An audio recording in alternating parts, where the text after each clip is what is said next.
My name is Ashley Szala. I'm the behavior specialist for the Y. Thank you so much for being here tonight and for joining me for week 1 of our 3-part webinar series to help you and your family build confidence and autonomy during distance learning. And again, we are just so thrilled to have you here with us tonight. Over the next 3 weeks, all the tips, tools, materials that I give you are science-based. They're all designed to increase your kiddos' confidence, decrease your kiddos' anxiety so they can be more independent. Thank you so much to the people who took the Y survey. Overwhelmingly, the results were that the number one stressor for parents right now is to navigate work while trying to facilitate distance learning. So again, we're going to try and increase that confidence, decrease anxiety, which can manifest itself in kiddos in so many different ways.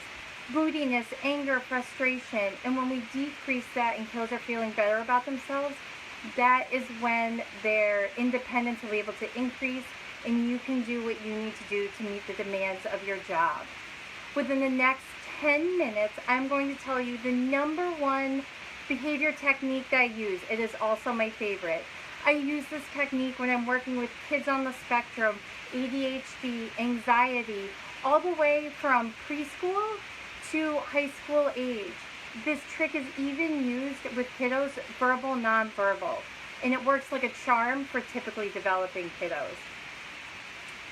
If your child is one of the few who is thriving in this new environment, I am so happy their educational needs are being met in a way they haven't been able to be met before. What an amazing opportunity for them. So you're really going to want to put some behavior techniques in place to ensure that their success continues. If you need any more motivation for why you want to put safeguards in place, just call a mom whose kiddo is struggling, and I promise you, those horror stories will be motivation enough that you are going to want to implement techniques to ensure your kiddo's success.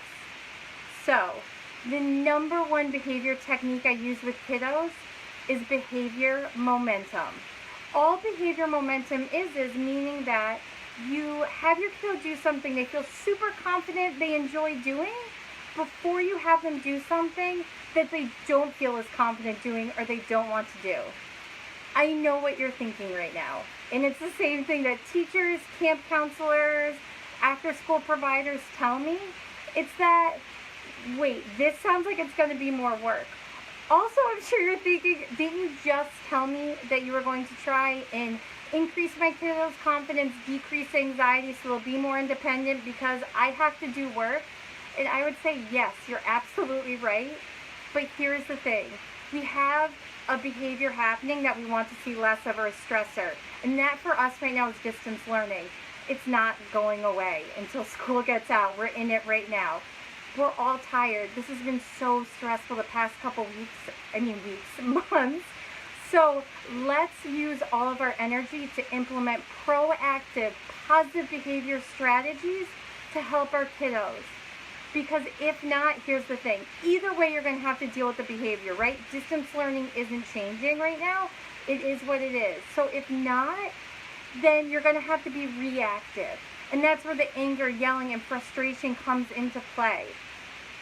Within the next 2 weeks, I'm going to teach you strategies to specifically extinguish the behaviors that are most standing in the way of your kiddos' distance learning success. But for this week, we're just changing overall attitudes. We want them to have a positive attitude around distance learning. So let's use our energy for good, positive, proactive behavior changes. And it is going to be work, but I promise it will be so worth it. So the number one strategy is behavior momentum. So again, we're going to do something positive before our kiddo has to do something that they don't necessarily feel 100% confident about. Let me give you an example. So your kiddo's coming down the stairs to have some breakfast. They've paired breakfast with distance learning, right? It's kind of like the catalyst to the day.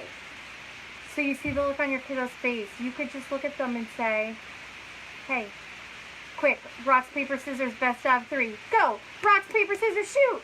I won! Rocks, paper, scissors, shoot! Ugh, you beat me again.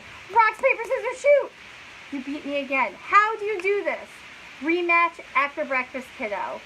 Or if you see them sitting down about to do some math and you know, like, ugh, they really don't like to do math, just look at them and say, really serious question for you before math. Who would win, Spider-Man or Venom? What? My money was on Spider-Man. Ugh. Do 2 math problems, and then I want to hear more about this. Because again, man, I thought Spider-Man, but you had good points. So what happened there? It took 30 seconds. But so much was accomplished. Your kiddo was filled with confidence. They complied to tasks. They were 100% successful with the tasks. So now they are filled with all sorts of great behavior momentum, and their brain is telling them, you can do things, you can be compliant, you can take on harder, more difficult tasks. So, behavior momentum can really look like anything. Make it a secret handshake, be silly. Last year, I had the absolute pleasure of working with Bayside Y's after school program OST. Several days a week, I host a snack club with the sole intention of building behavior momentum for those kiddos. I set a tablecloth, there were battery-operated candles, I played opera music. I just wanted to feel intentional for them, and so they recognized someone was thinking about them, right? It always feels so good to walk into a space where you know someone was taking care of you. So they came in, and then I would have them do very simple tasks. Again, purposely to build that behavior momentum. I asked them questions about their day. I would have them do just coloring sheets. We would play very, very simple card games. Because they knew once they left that room, they were going to be faced with more difficult demands, unexpected behaviors and challenges. So by the time they left that room, I wanted their tanks to be filled with positivity and accomplishment, and that's what behavior momentum is. It fueled them to get through the rest of their day. So I have 2 handouts that I'm going to upload into the comments when I'm done with this. One is to host your own Finer Things Club dinner. It's going to look like this. And again, the great thing with this is we saw huge changes in our kiddos from the Finer Things Club with that intentional behavior momentum.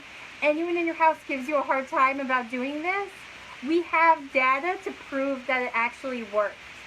And we saw positive changes in the kiddos. So anyone gives you a hard time, you say, there's data, this is absolutely going to work. The next thing that we have for your family to do is a family challenge. This again is just to build some behavior momentum and do something fun for your family. The past 2 weeks have been so, again, 2 weeks, 2 months. No one can keep track of time anymore. The past 2 months have been so challenging. So this is to build some joy for your family and also use these things to build behavior momentum. The next day before your kiddo's jumping on some ELA, you can tell them, oh my gosh, remember that silly dance that Dad did that like, bah, bah, bah, bah, bah. Okay, after ELA, let's make up a new dance and then go show him. After time when you've implemented behavior momentum, you'll notice that you get to fade back. I worked with a kiddo who had a really hard time with transitions. To get from one room to another, we just one day started singing Under Pressure from Queen. So it started off, we'd walk next to each other and go, bump, bump, bump, bump, banana. And we did that the whole way walking down the hallway. Then, over time, I would tell her, okay, kiddo, I'm going to meet you there. Ready? Here I go. I would hum it, and then she would meet me there. Then, later on, she could go by herself. And then, by the end, she didn't need to hum anything. She would just go anytime she needed to, and she didn't need those supports. If you are consistent with this strategy and the strategies the next 2 weeks, you are going to experience where you're going to be able to fade back. And again, that is where you will see the increased confidence, decreased anxiety, more independence, so you can meet the needs of your job better, because you'll know is your kiddo is not only doing their work, but they're thriving with it and they have a better attitude around it. So thank you so much for joining me. I'm so excited for you to implement your own behavior momentum this week. in the comments, if you could, post pictures of your family's own finer things and pictures of the Silly Family Challenge. Share what you're using for behavior momentum. We are now part of this community all together of families that are trying to distance learn and navigate this new life. So welcome to this community. You are seen, you are heard. We are so happy you are here. I cannot wait to spend the next 3 weeks with you. I am going to go on and upload I'm going to upload the worksheets right now for you. If anyone has any questions, feel free to type them in the comments. If you're watching this later on or the next day, periodically throughout the week, I'm going to jump on and be able to answer your questions. Again, thank you for your time, and I look forward to going on this journey with all of you. Take care, and most importantly, take care of each other. Bye!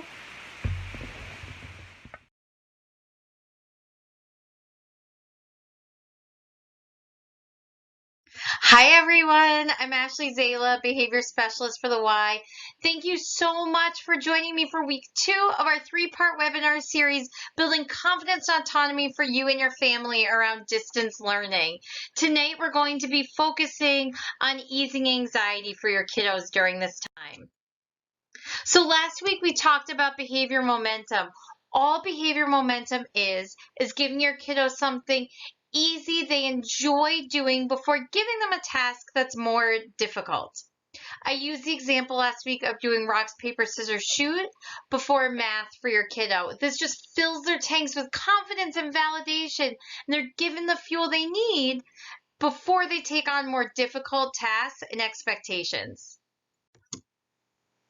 Within the next 2 weeks, all the goals, strategies, materials I present to you are science-based. They're designed to increase confidence, decrease anxiety, so that your kiddo can work more independently, but with procedures in place to help them do this. They're not going out on their own. They have tangible strategies that are going to help them achieve their goals. When this happens, you're able to meet the needs of what you need to do during the day. Today's tools meet the needs of all learners.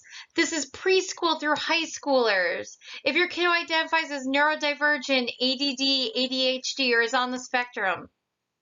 If your kiddo is verbal or nonverbal. If your kiddo is typically developing, these will be extremely effective.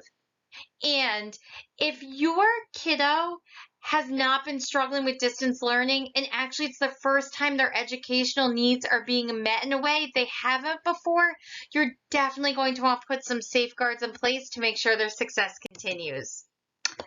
So in less than 10 minutes, I'm going to teach you the first tool that I show parents how to implement if their kiddo is stressed out around events or they're telling me they're anxious at particular times. I'm not sure if you remember, a couple weeks ago, the Y sent out a survey. So thank you so much for everyone who completed the survey, because the answers are what fueled the topics for this webinar series. The number one stressor for parents and caregivers right now during distance learning is, no surprise, it's having to oversee distance learning while meeting the needs of your job. I want to remind you, this is extremely difficult, and you are not alone. Since distance learning has started, I have talked to people in these professions who are also parents. A 3rd grade teacher, a special education teacher, a social worker, a licensed mental health counselor, and me, a behavior specialist. I'm a mom to a 8-year-old and a 3-year-old. This is really difficult. What you're experiencing right now is why teachers don't have their own children typically in their classroom. If you have ever coached your kiddo, you know, wow, they were one of your more difficult athletes. So what you are experiencing right now is what a 3rd grade teacher, a special education teacher, a social worker, all these people, myself, are experiencing right now. But that's the point of this webinar. It is difficult, but you can handle this. You are more than enough, and now you have tools to help you. So it is absolutely difficult. You are not alone, but we are here for you, and we're going to implement tools together. So to remind you, the ultimate goal, pretty much the thesis of this whole webinar series, is we are going to try to increase confidence, decrease anxiety, so your kiddo can work more independently with, again, those concrete strategies in place so you can meet the needs of your job and responsibility. So the topic for tonight is schedules, and that is how we are going to ease our kiddos' anxiety through schedules. Why schedules? How is this going to ease their anxiety? I'm not sure if you've seen this little indie flick.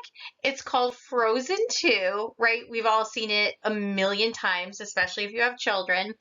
I love Frozen 2 for a bunch of reasons, but I especially loved all the nods to mental health they made throughout the movie. So this is my analogy for schedules. I want you to think of Olaf in the scene. Things are going awry. He's letting kids jam crystals all in him and decorate him. He says, we're calling this controlling what you can when things feel out of control. Things are a little bit nutty now and not how they typically run. We're teaching our kids at home. Schedules give you control over things when life is feeling out of control.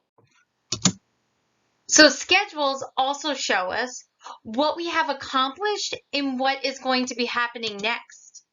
They show us how long we need to spend on a task. Isn't all of this sounding comforting? Just like, oh, I know what I need to do to be successful. It gives us a sense of control in an uncertain world. Just like our friend Olaf, he's letting the kids decorate them because that's something that they can do right now and they can have control over. I talked to a lot of people, and it was funny the things adults were doing at the very start of quarantine to give themselves some sense of control. I didn't realize it. I ate the same breakfast every day for an entire month, and that was giving me some sense of control. These schedules will give your kiddos some sense of control in this distance learning that's happening that's making them feel out of control right now. So remember the first week of quarantine or the first couple weeks, I heard so often I would feel so much better if I just knew when. When am I going back to work? When are kiddos going back to school? And then finally, so many of us got to the point where we said, I don't care about the outcome. I just need to know when. We really needed a schedule. We needed some sense of control. Because when we have information, then we can put coping strategies or schedules or plans in place. So when you think why schedules are important, I want you to think of the analogy of a public bus. And I actually have an example of this. My first job out of college was at a preschool in downtown Seattle, and everybody took public transportation. The public transportation is phenomenal in Seattle. This dad came up to me one day and said, my kiddo is having a temper tantrum every time I try and get him off the bus. I'm just literally having to pick him up, take him off. It happens every day. So of course I asked him a series of questions. Is there anything he's scared of at school? Do you think he could be worried about you leaving? Is there possibly some separation anxiety happening? And then I thought for a second and said to him, are you giving him any kinds of heads up before you take him off the bus? Does he know the stop is coming? How about some visuals or warnings? And he looked at me and said, we've done this bus route for years. So he has to know what's happening. I mean, I don't tell him what's coming up, but he has to know what's happening next. So what was happening to this dad is something that all of us, including myself, do and are guilty of all the time. Adults have a lot of prior knowledge that kids don't, and we just assume that kiddos know. So the dad said, we'd rode this bus route forever, but so no, I don't give him heads up. But imagine how jarring if all of a sudden you're riding a bus and without any warning, someone just ripped you off. That is what it can feel like sometimes to operate without a schedule, that I don't know what's happening next, what's happening. And literally in this case, the kiddo was just being ripped off the bus. So I urged the dad, I kind of gave him a challenge. I said, tomorrow, I would like you to say to him, you have 3 stops left. You have 2 stops left. You have 1 stop left. Give them some visual cues. I rode a similar route, and as an adult, I knew when I got to the public library, the school was the next stop. If it was really snowy, yucky out, sometimes I would just look up at the top of the bus and they have those schedules with the circles, and I would follow the stop. So I told the dad, just try it and see how it goes. Give him the warning, point out some visuals, and then tell him right before it, next stop, then we're getting off. Sure enough, the dad came in and said the kiddo got off the bus fine. So all that was happening was he didn't know what was happening next. He just needed a schedule. These big behaviors and tantrums were extinguished simply from a schedule. And knowing what's happening next is such a powerful and comforting feeling.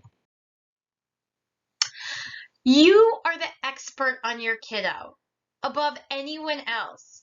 So going forward, when creating your kiddo's schedule, it's really up to you and your kiddo. There is no correct or incorrect way to do this. It's helpful if you know, does your kiddo learn best through touching things? Are they, that's called a kinesthetic learner. Tricky to say. The next one, does your kiddo need visuals?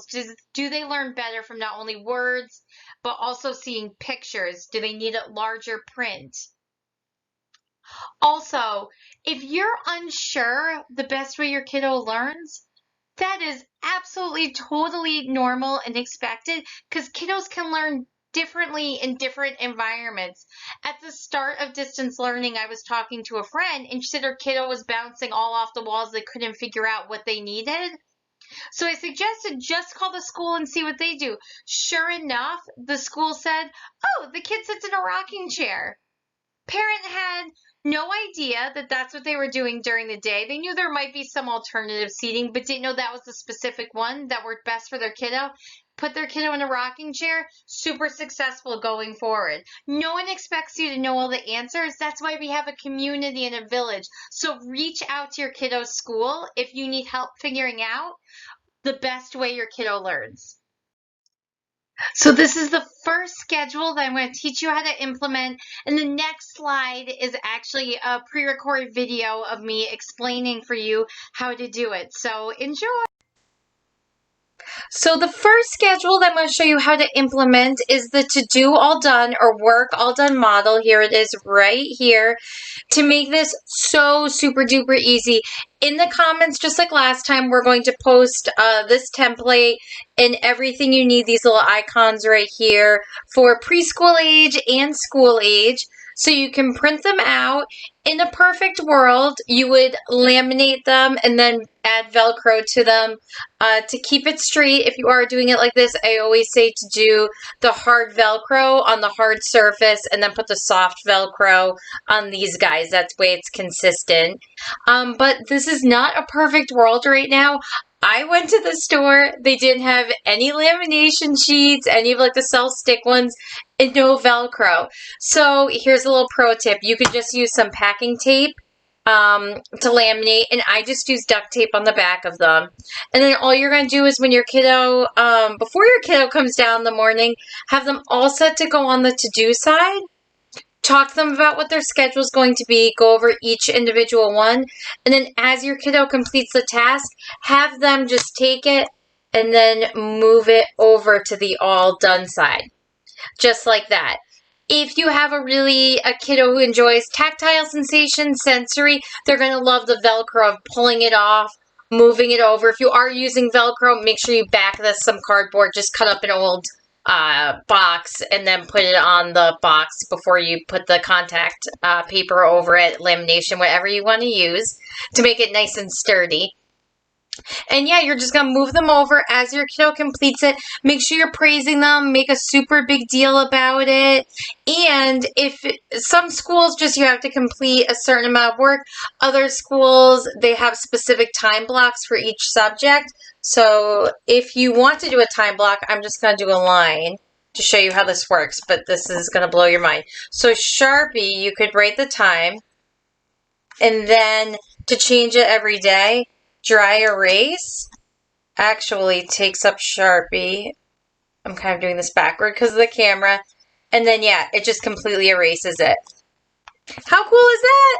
So every day you could do that. Also, if you don't want to be bothered printing these out, they're not meeting your kiddo's needs. On the to-do side, just write their schedule in the Sharpie, and then either have your kid use the dry erase marker to think it's so fun, or have them write it and all done. There's a million ways that you could use the schedule. So this is the to-do all done model. Just make sure you keep that praise up. Most important thing. So this is the next version. I'm going to teach you how to implement and create. This is the Lego Duplo version.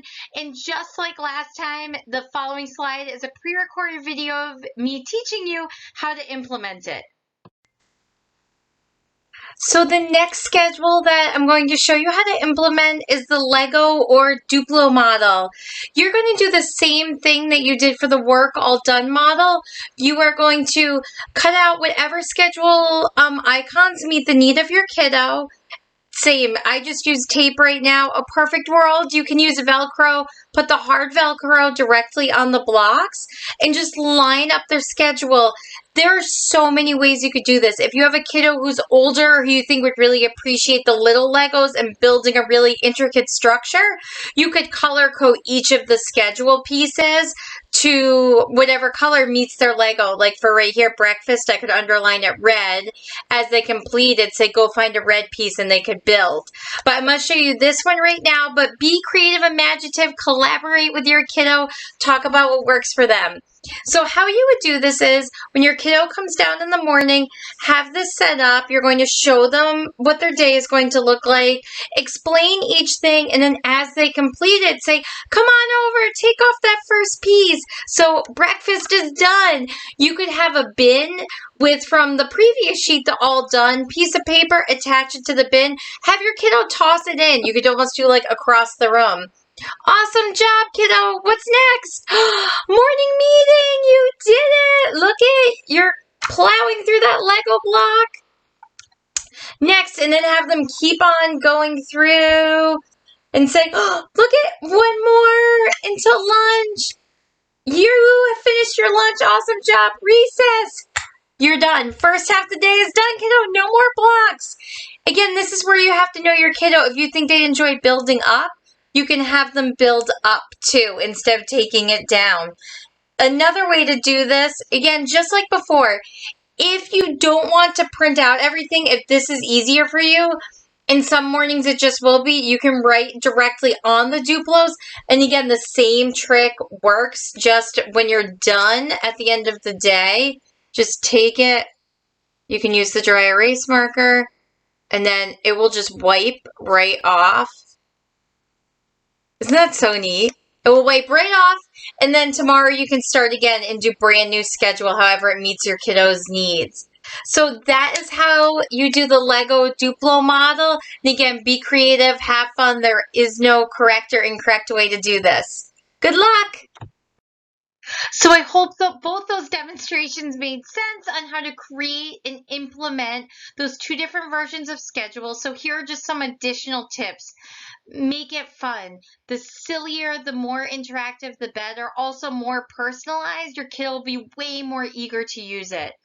The second thing is assume they have no idea how to operate, read, or manipulate the schedule, how to move the picture icons. Almost think as if you were explaining it to someone from another country who has no prior knowledge or any idea how to operate this thing in front of them. All of us are so overwhelmed right now. So you really have to break it down as simple as possible and assume nothing. And you're going to do that for the first week or so and take cues from your kiddo when it's okay to start fading back. Praise specific and spectacular behaviors when using the schedule. As little as it may seem, it should be celebrated. You moved it over. This is the first time that you moved it from the work side to the all done side. Amazing. Did you build the block tower without me seeing? Did you add 2 things you completed? Amazing. So really keep that praise up. Don't forget to include breaks, meals, fun activities. Just like adults, that's what's going to motivate your kiddo to get through their work. Know there's going to be trial and error. when you're making your schedules, it might not come out the way you wanted. It might look different. Your kiddo might one day like one version of a schedule, another version another day. Don't worry about it. Be flexible. And the only way you're going to know is if you try it. So it's kind of inevitable that some things your kiddo's going to like, some things not going to, and it has to work for you and your family. Consistency is key. So that's part of the trial and error, finding what works for you and your family. And again, ultimately, the least amount of verbal communication, the better. Our brains are so overwhelmed right now. So if you can gesture to the schedule, you can point to things, you can just tell your kiddo, check your schedule after you've modeled it a bunch of times. That will lead to their independence and decreased anxiety because they're being autonomous around it and they know they can take care of it themselves. And also, it's less mentally overwhelming for them to have all this input coming at them. So fading back equals more independence. Just like we talked about last week with the behavior momentum, there's something happening right now. There's a thing, a behavior. Your child is feeling anxious around distance learning. So gosh, we need to put something in place. We're going to use our energy to be proactive and positive. We're going to put schedules in place for them because if not, if we don't put something in place and try and help them feel less anxious and give them control over their distance learning, we've seen what happens, right? Not super duper fun. Anger, frustration, yelling, arguing, work refusal happens. But if we put these schedules, a positive behavior strategy in place, they're more likely to be successful. The more successful they are, the more their confidence increases, their anxiety will decrease because they feel like they have control over their distance learning. And how fantastic will that day be when you get to say from your desk, wherever you're working, go check your schedule, and your kiddo independently is manipulating that schedule all on their own. That's like your reward for all your hard work. I just want to remind you guys to make sure you reach out. If you have any concerns about your kiddo's mental health, check in with the school, your pediatrician, a mental health care provider. In Rhode Island, I include the link to Kids Link. It's 24/7 access to someone to ask questions about mental health regarding your kiddo. And there's also a link for nationwide mental health care to kind of get the ball rolling if you have any questions. Thank you so much for joining us again. I can't believe we're done with week 2 already. Remember, we're building a virtual community. Overnight, our villages shrunk exponentially, and now it's so important that we're here for each other. So please post pictures of the schedules you create in the comments. I'm so excited to see what creative ways you're implementing the ideas we talked about tonight. I will be online for the next 10 minutes answering questions, and then periodically throughout the week. If you have any questions that you're not comfortable posting in the comments, please feel free to reach out to me. My email is right on the screen right now. It's azala@gpymca.org. Thank you again for joining us, and we will see you next week. Take care.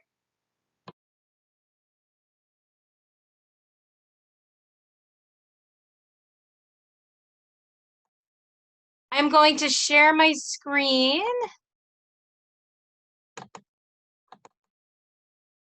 All right. Can I have a thumbs up? Can you guys see the PowerPoint? Can anyone see it? Awesome. Thank you. I appreciate it. All right. Awesome. So thank you so much for joining us tonight. This is week 3 of our 3-part webinar series, How to Build Confidence and Autonomy for You and Your Family. And tonight we're going to be talking about extinguishing negative behaviors. I'm going to start with a recap from weeks 1 and 2 because we're going to be talking about extinguishing pretty larger behaviors. And by doing these 2 things, you're actually might be able to bypass that larger behavior and you might knock it out with these easy, fun tips. So the first is behavior momentum. That's simply creating positive change in your kiddo. All you're going to do is to have your kiddo do something you know they know how to do. I suggested maybe starting with rocks, paper, scissors, shoot before they do something they don't want to do. You're filling their tanks with confidence and validation to give them the fuel they need to tackle more difficult expectations. So let's say your kiddo doesn't like brushing their teeth. All you're going to say is, hey, before you brush those teeth, let's do rocks, paper, scissors, shoot. Rocks, paper, scissors, shoot. I won! Rocks, paper, scissors, shoot. Oh, you beat me. Rocks, paper, scissors, shoot. You won again. Oh, okay. Go brush your teeth, rematch. So what's happening in your kiddo's brain right now is it's telling them, I can complete tasks. Doing things that are asked of me can be enjoyable. And so I'm going to urge you, try out some behavior momentum around your house and have fun with it. The next is schedules. Schedules are important because they can tell us what we need to complete, how long to spend on a task. I urged people to think of, remember at the beginning when we were all in quarantine and we didn't know how long this was going to take, if school was going to happen again. And people often said, I just wish I knew what was happening because then I could develop a plan. That's when not having a schedule, it's that like icky, not sure what's going to happen situation. The best way to describe it is think of your riding on public transportation. You know, they have those lovely signs with the dots up ahead and tells you all the stops. Or you have the visual of looking and saying, oh, there's the public library. I have 2 stops after that. So imagine you're riding along the bus. There are no directions. The windows are blocked out. You're riding along. You don't know when your stop is. And all of a sudden, someone rips you off the bus and they're like, come on, let's go. We need to go. That's what sometimes it can feel like for kiddos. Adults often take for granted all of our prior knowledge. So think about what happens. You tell your kiddo, come on, we're leaving, shoes on, we have to go to this thing. They had no idea. So often tantrums in kiddos can happen because it's unexpected. So if you didn't watch it, I encourage you to check out our second webinar, which was all about scheduling and how to make visual, fun, kinesthetic schedules. All the tools, strategies, and materials presented tonight are science-based. It's around theories of applied behavioral analysis. They're designed to increase confidence, decrease anxiety, with the goal of your kiddo working as autonomously as possible so you can fill the obligations that you need to. Right, we're going to be in this weird transition time, like school's going to end, some people are still working. So we are going to increase your kiddo's confidence, decrease anxiety, and fill them with positivity. They're going to have all of these tools to be able to work on their own so you can do what you need to do. The tools tonight meet the needs of all learners. Don't know any house where all of the children are exactly the same. These tools will work for preschoolers through high school. If your kiddo identifies as neurodivergent, ADHD, ADD, or autism, if your kiddo identifies as verbal or nonverbal, if your kiddo is typically developing, these will be extremely effective. If you have a kiddo who's done really well through distance learning, isn't struggling at all, I still suggest you implement some positive behavior strategies because bumps will happen eventually, right? And if you've already been practicing, they will have the tools already in their toolbox for when those bumps happen. So within the next 10 minutes, I'm going to teach you strategies that will extinguish unwanted behaviors standing in way of your kiddo's daily life. These are those things that you're like, oh, if they just didn't do this, we'd be able to do X, Y, and Z more easily. How to increase positive behaviors in your kiddo so they realize when they do these things how fantastic it is. We are going to be praising all of the fantastic behaviors they do, and they're going to learn, hey, I get attention from whoever's at home when I do these great things. And your mindset around discipline is going to be shifted, as well as your communication around behavior. This is one of my favorite strategies or things that happen as a result of this, that you are going to, when you see your child having a behavior, you're going to see the good that's happening, not just all the disruptions that are happening. It's also interesting because the more you do this, you're going to start to apply it to the adults in your life, your coworkers, and I'm so excited for you to see this shift around looking for the positive and realizing even though there's one big unwanted, there's so many positives happening around you. So I am going to encourage you again to use your power for positive change. We're talking about extinguishing a specific behavior tonight. So you have this behavior, right? You have this thing that's happening. In the past, it was distance learning. We're going to use the example tonight of slamming a door. So let's say you have the slamming the door. This is the unwanted behavior. It's not going away. Your kiddo's been engaging in this behavior for several weeks. So use your energy to implement positive behavior strategies, because if not, you're going to have to be reactive. Reactive is where all that icky, the yelling, the frustration comes from.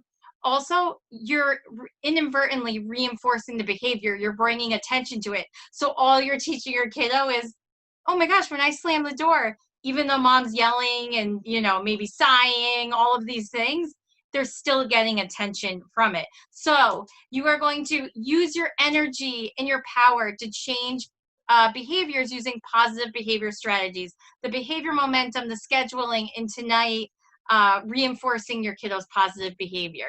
If you do these things, this will lead to a decrease in anxiety and an increase in confidence.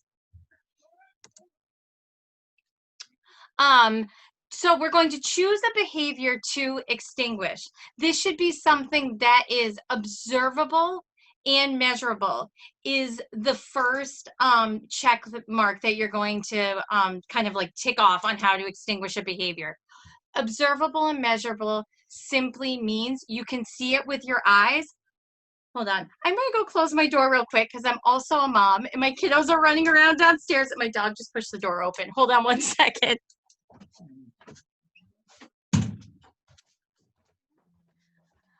Okay, sorry about that. Thank you. So observable, measurable. You can see it with your eyes. It's observable. Measurable means you can count how often it's happening. Feelings aren't observable or measurable, so it'd be hard to extinguish that, right? Because someone can be smiling, but inside they're feeling really angry. So you're going to make sure you can see it and you can count how often it's happening. The behavior should also happen pretty frequently, because you don't want to put in all this work, right, for a behavior that's only happening maybe like once every couple days.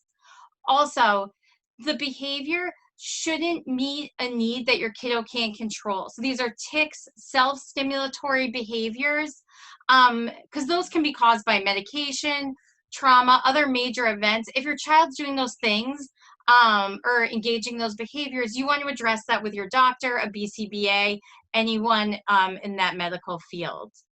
And it's a behavior that you should be able to consistently ignore. Don't punish yourself is the other part of that, right? We all have so much happening. I use the example of like, don't take away the iPad if you know your kiddo's going to need to go on the iPad to be able to do work. You want to implement this positive behavior change, but you need to be able to do it, right? So make sure before you take this on, you're going to be able to ignore the behavior. And also, since we're ignoring the behavior, the kiddo cannot be hurting themselves or someone else, because you need to address that. Again, if your kiddo's engaging in those behaviors, then please reach out to their pediatrician and they'll be able to help you with that.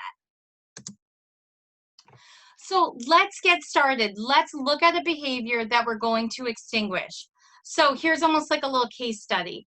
Every time my kiddo doesn't like what I have to say or is asked to complete a task, they stomp upstairs and slam the door.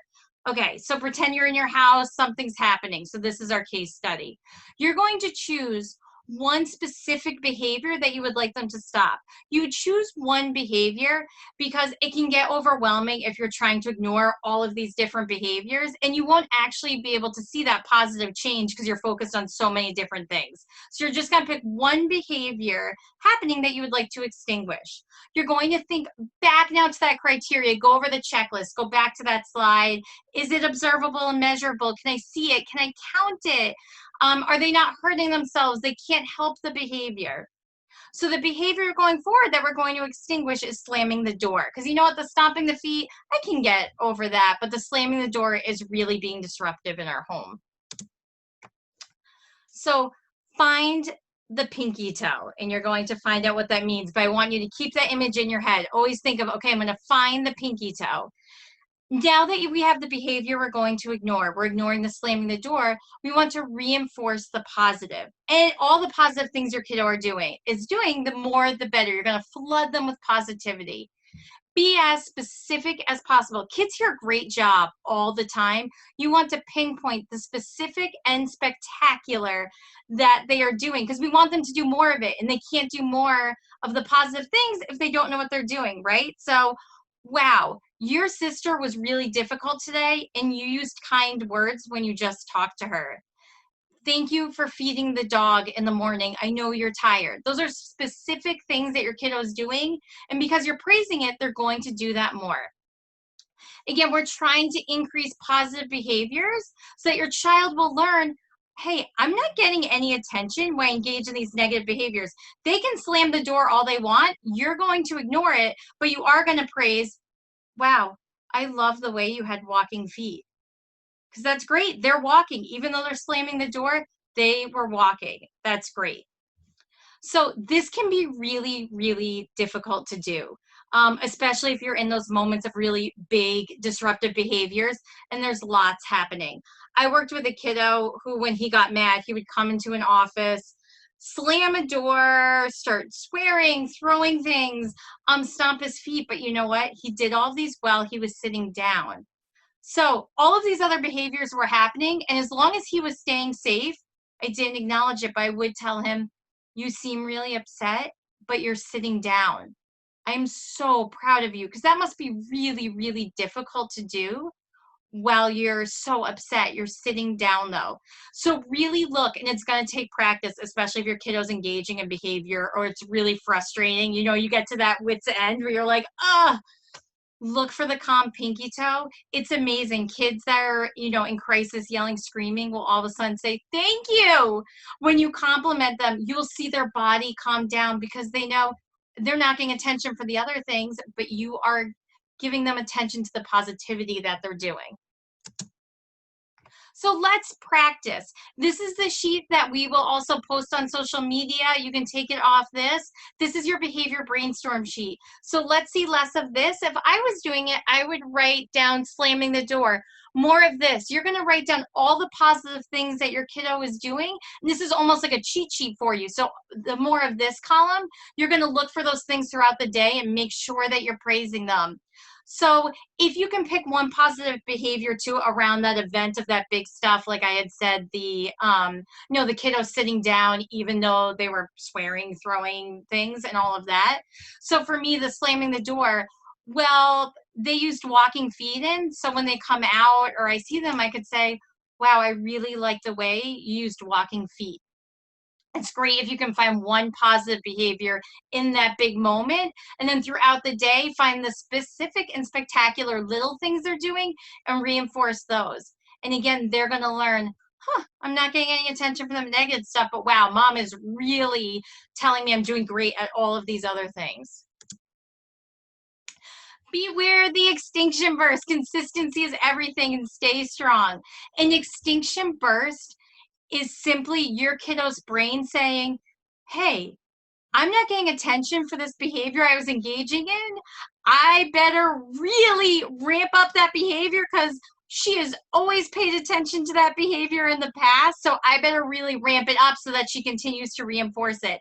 It's like the classic when you're in the grocery store, the candy on the side. Your kiddo cries, so you give them the candy, and then they stop crying. And then the one time you don't do it, right, they really start to cry. That is the extinction burst. We reinforce behaviors all the time without even knowing it. And it's actually really difficult to actively ignore a behavior, because sighing, yelling, a slight eye roll, even when you're saying something positive around the behavior, like, thanks for not slamming the door that hard this time, you're reinforcing it because you're paying attention to that behavior you're talking about with your kiddo. So in their brain, they're saying, I got attention from that behavior. So I had shared this before, but last year I had the privilege to work with Bayside YMCA's after school program. We were looking at some data and realized a lot of kiddos were having a difficult time during this particular transition. So we have this behavior, we need to fix it. Some kiddos are struggling. We implemented some positive behavior changes. We shifted it. Then I told the staff, beware, because the extinction burst is coming. Sure enough, behaviors increased. It seemed like this wasn't going to work, but that is when you have to be your most consistent, because again, their brain is telling them, oh, we better really make sure we're trying and that she's going to be consistent. Sure enough, if you are consistent, the behavior stops. It was one of the most successful changes we made throughout the year, and so much good came from it. So again, stay consistent, stay strong. When you see it, you'll know it. And that actually means that you're getting really close to the behavior being done. So just stick it out.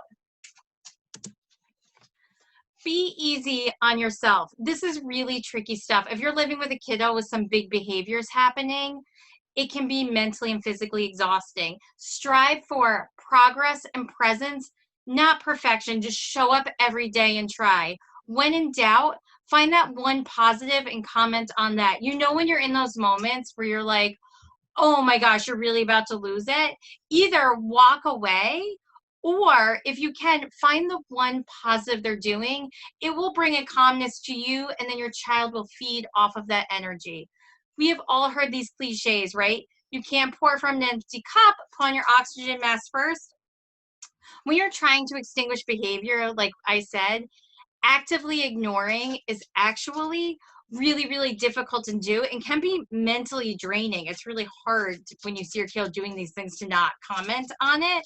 So do whatever is going to make you happy and fulfilled and calm, so that way you can do what you need to do. But you can only do that, right, if you take care of yourself. Reach out for support. Talk to other families, moms. Reach out to the Y, again, pediatricians. I guarantee you, if you reach out, other people are going through the same exact thing that you are. Thank you so much for coming.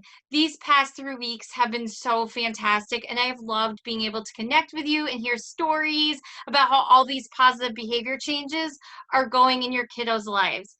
Please feel free to email me, excuse me, post on social media, share questions and your success. Let the Y know if there is something in the community that someone needs. This is not easy, what we've all gone through, and the Y cares so much about your family's well-being. So thank you again so much for coming. I am going to turn off my shared screen. Hopefully, if I can work all of this, I'm going to turn off my shared screen. Feel free to type in comments or questions inside the box. If I cannot answer it, I will track down the people that can. So feel free to type something in the box. So let me stop share.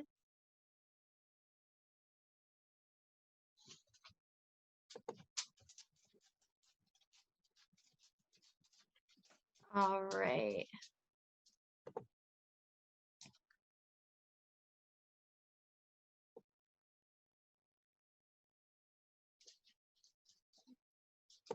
So thank you again so much, everyone, for coming. And if you don't want to type something in the box or you don't have any questions, please feel free to email me. I'm one of those big email people where I don't prefer to actually type stuff publicly. So feel free to email me. I'll give everyone one more second.